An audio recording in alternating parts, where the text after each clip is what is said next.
1 in 4 train services have been cancelled. This comes after more than 350 train drivers and guards failed to show up for work.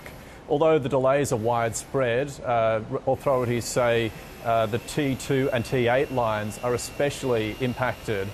Indeed, people travelling to the airport are urged to consider alternative modes of transport. While Sydney Trains has put on some coaches to replace those services, there are only a limited number of buses, and passengers have told the ABC they've been waiting more than an hour for a bus to the airport and are risking missing their flights. And authorities expect the disruption to only get worse this afternoon.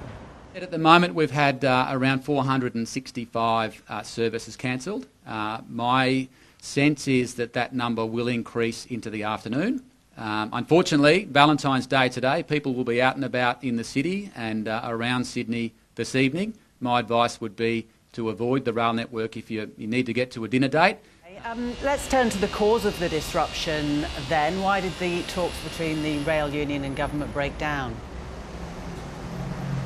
Well, it comes down to a $4,500 one-off bonus payment that was in the last agreement. The union claims that this was entrenched in all future agreements and that the government had said nothing about removing it until the issue arose last night. The government disputes that, saying it interpreted the words one-off literally and assumed that it would only apply to the last agreement. This appears to have been confirmed by the former Transport Minister, David Elliott, who negotiated that agreement. He's come out today saying that he understood it to be only a one-off payment. The government says paying every rail employee an extra $4,500 would amount to $60 million, which the government hadn't budgeted for. The rail union says the government should have told them if they were planning to remove that payment. Take a listen. And when you put something into the enterprise agreement, it becomes subject of future bargaining and can only be taken out as a bargaining claim. So to hear what we've heard this morning about the government saying we came along at the last minute and said we want an extra $4,500 is completely disingenuous. I do want to say that I think the union is gaslighting Sydney. I think what they're saying to the public and what they're saying to the government and what they're saying to the courts is clearly very different to what they're saying to their own members.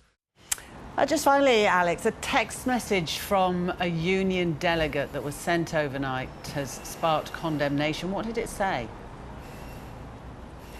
Yes, well, it was from a convener at the RTBU who told his fellow members that if they could afford to take a hit to their pay tomorrow, that they did not have to show up for work. And it went on to say, let's F the network up.